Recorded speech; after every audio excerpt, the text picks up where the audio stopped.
Some games are perfectly adapted to the 2D style of design, while others, such as Minecraft, really aren't. And while the idea of depth for many seems very simple, for others it may not seem quite as obvious. So today, I'm going to be taking you through a number of steps to help you take a build from this to this without too much extra effort.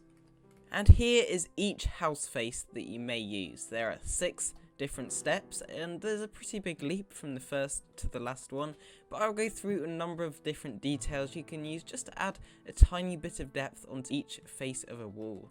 And we're going to start off on the first extreme end, and this is a pretty basic style of house. I could excuse it being a starter house, but apart from that, you probably shouldn't have things like this in your survival world.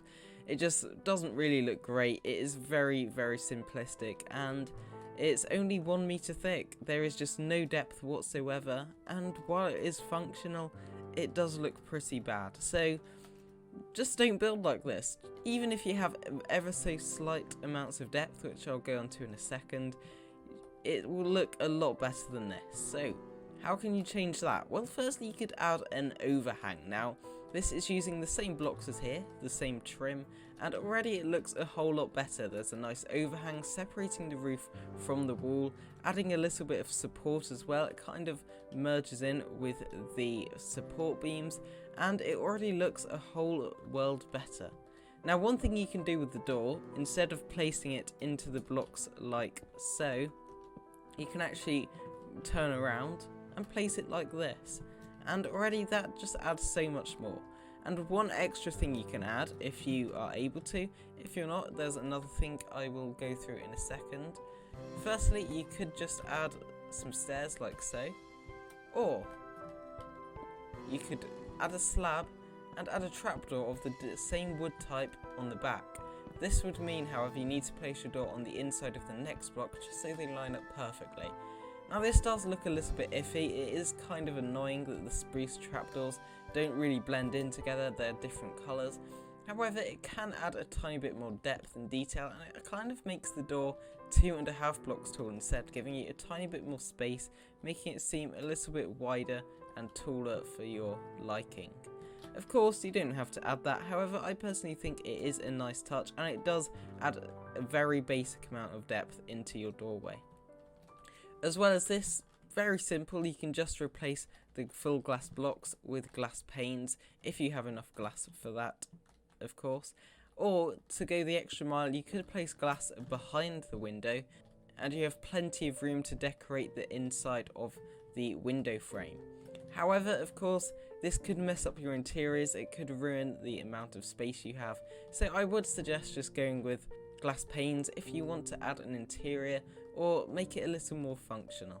Next up, we're just bringing out the support beams, and this is just one step. However, you do also need to bring out the roof blocks by one, otherwise it can look a little bit weird where the roof meets with the support beams.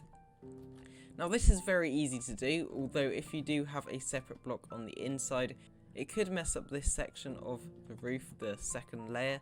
However, one way to bypass this could be using a similar block with your frame and going up like so.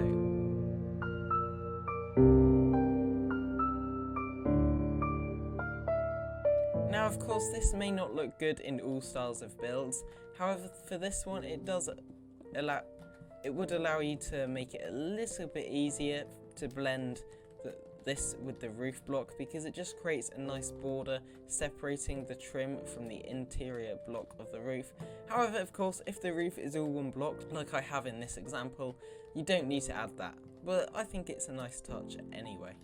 Apart from that, this is just a very minimal change. However, looking at this now, it's already gone from being 2 meters deep to now 3 meters deep, and that is just one face of the wall.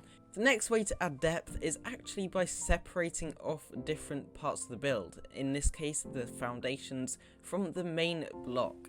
Now what you can do is make beams. You could just go across with your log block, that is absolutely fine, or if you want to add even more detail, you could make a specific shape such as this arch here, and it just allows you to separate off 2 different pallets for different parts of the build and allows you to experiment lots more. For example, you could actually make this into an overhang where this is actually jutting out from this instead, and it sits on top of this block, and this could just add so much more detail and depth to your builds. I also have a very simple window box here. This is using some grass, some trapdoors and a slab, and this just creates a nice window frame, allows you to add some detail. And also, if you go back to this section here where we had 2 glass blocks instead of glass panes, you could actually add even more detail by just moving it in backwards, supplying you with even more room, but you can still add this same detail. I personally love how this looks, and you could just leave it as it is. Moving on, I have one more way of adding texture to your builds, and this, rather than focusing on the blocks and the shapes of them, this actually focuses more so on the textures and uses more illusions to add depth to your builds rather than just shape and physics and things like that. And this is most noticeable on the support beams. As you can see, right at the bottom, we have some barrels with iron bars strapped around the sides. Now these are actually on the same level as the rest of the blocks.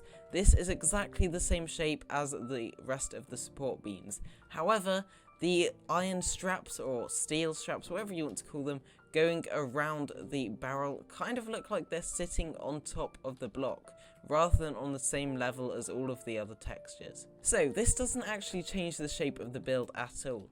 Excluding things like stairs and slabs that I've added, these 2 builds are exactly the same shape. However, it relies on textures instead to create an illusion that everything is at different depth and things like that to one another.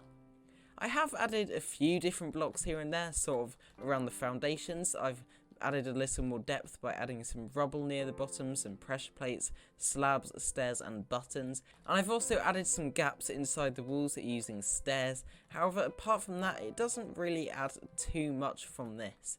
The only differences are a little bit of texturing, making it look like the sandstone walls are a little more cracked, adding some smooth stone into the roof, giving the illusion that it's bricked over, but it's a little bit faded, there's not bricks jutting out everywhere, and also suggesting that blocks like this polished andesite here are jutting out ever so slightly from the stone. But apart from that, they are exactly the same. So there we have it. Thank you for watching. I hope you enjoyed, and if you did, please as usual leave a suggestion down below. As you can see, we have done a very small step from here to here, but it already looks a lot better and adds so much more detail to what would otherwise be a very simple, very bland and fairly boring build. Anyway, I hope you enjoyed. If you did, please as usual leave a suggestion down below. Check out Crafty Masters, who supplied me with that little clip in the beginning of the video. He's on his way to 500 subscribers, so please check out his channel. And yeah, thank you for watching, and I'll see you all next time. Goodbye.